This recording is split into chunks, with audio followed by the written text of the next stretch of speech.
Lenzo Media, jipatie simulizi kali kutoka katika channel ya Lenzo Media. Usisahau kusubscribe. Okay, sasa episode ya 3 inaendelea hapa. Sasa leo mzee Madevu alikuwa kwenye matembezi. Sasa mara ghafla kabisa akakutana kabisa na ule binti ambaye alikuwa kwenye grupu la Free Men. Akamwambia mzee, najua nini unakiwaza mzee. Najua mpaka sasa hivi nia na malengo nilikuwa nataka nionae na wewe. Mzee akamvuta pembeni. Unasemaje wewe? Mimi najua waliokufanyia ubaya mimi nawajua wote.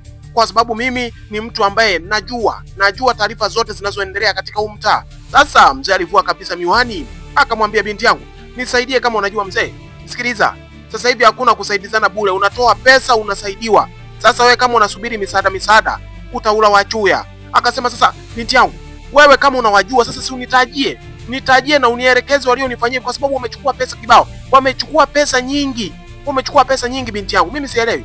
Sasa yule binti alimkatia maneno mzee, akamwambia wewe ukitaka nikusaidie mzee, mwaga pesa mimi nikusaidie. Sisi hatufanyi kazi bure. Ukiwa tayari utanifuata nyumbani.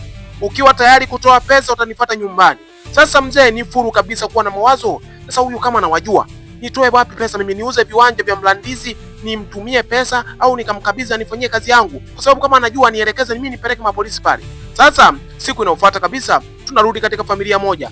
Kuna mwamba mmoja kabisa alikuwa anamwambia, wewe rafiki yangu wago na feri, michongo yako hii, kuna madada wanaitwa Three Men. Hao ni wazuri katika michongo yako. Mimi nakwambia washirikisha hao, utafanikiwa. Mimi nakwambia kabisa, yani wale madada hawaogopi. Wewe umevaa tu ili umevaa kofia ya kijeshi, hakuna kitu. Akasema rafiki yangu, mimi mwenyewe najiamini hapa ni msela. Hao Three Men ni marafiki zangu mimi, ndio maana nafanya hivyo. Sasa siku iliyofuata kabisa mzee aliamua kujitosa kabisa hadi kwenye nyumba ya Three Men. Mzee sasa anaenda kuzungumza na ule sister ambaye alimwambia anajua kabisa unakoishi hao madada 7 wenye roho ya simba. Sasa mzee anasema mimi niko tayari kutoa pesa, nielekeze. Mimi niko tayari kuanzia sasa hivi. Endapo ukinipatia maelekezo ninakupatia pesa yote. Sasa huyu dada akaanza kumwelekeza. Wanakaa mtaa wa 7 geti la 14. Kama utaweza kwenda nenda mzee. Nenda, ukienda kufanikiwa uje unikabidhi pesa zangu. Ole wako usije kunikabidhi pesa, nitakutolea makalio.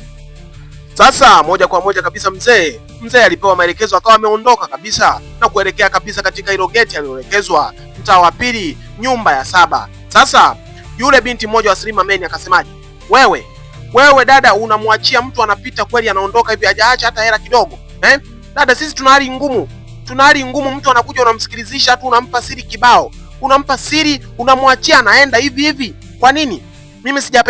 Mimi sijapenda ulivyokuwa unamwachia unaongea naye kirahisi atoe pesa. Sasa unampa maelekezo, akienda kubahatisha pesa zake akala winga inakuwaje? Akasema subiria, atatoa pesa, atatoa tu usijali. Sasa mzee kabisa ndo huyo kabisa kwenye geti la 7 kabisa, moja kwa moja hata kugonga geti wakamwekea mguu wa kuku. Wewe unataka kuingia wapi mzee? Wewe mzee, si ndo tulikufanyia ubaya kule, unataka kwenda wapi? Akasema jamani, naombeni tuzungumze, mimi sina niamba. Wewe sikiliza, umekuja kufuata nini hapa? Unaweza kuwa umekuja na mitego, hatuwezi kukufungulia. Jamani, umo ndani. Huyu mzee Madevu amekuja hapa, amekuja kudai haki yake, sijui namna gani vipi. Atatuletea vifaranga vya kuku hapa mapolisi. Tusielewe. Tokeni nje. Unaona? Kama mwekea kabisa mguu wa kuku mzee, usitikisike. Ukitikisika na mwaga mavi, usitikisike mzee. Sawa? Sasa mzee alitulia kabisa kama mmoja, akasema nawasikiliza, mimi nimekuja tuzungumze ndugu zangu, sielewi. Kwa sababu mmechukua kadi zangu za benki, kila kitu, namba za siri. Mimi sina pesa, nataka tuzungumze. Sasa walipotoka wengine kabisa ndani wapo serious kabisa, maana amewapigia kelele, amewatoa sasa mpela.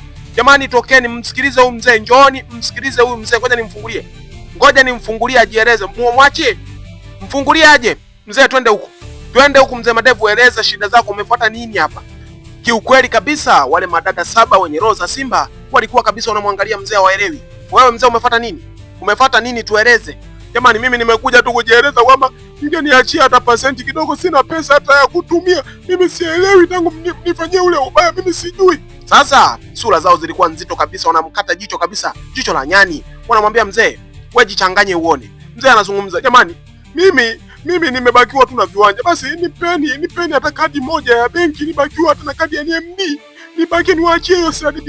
Niwaachie jamani, mniachie na mimi kidogo pesa. Sasa dada mwingine alikuwa ameshikilia kabisa mguu wa kuku, anamwambia kabisa kileta namna gani vipi, wanamfyatua risasi ya ubongo. Wakamwambia mzee, Sisi hatuwezi kukupatia pesa yote, tumeshatumia. Jamani, sasa nipeni hata kadi basi. Nipeni hata kadi nikambulie chochote kitu kwa sababu mimi na familia yangu tunalala njaa. Wewe mzee, sisi tumeshazungumza. Geuka nyuma, tambaliza.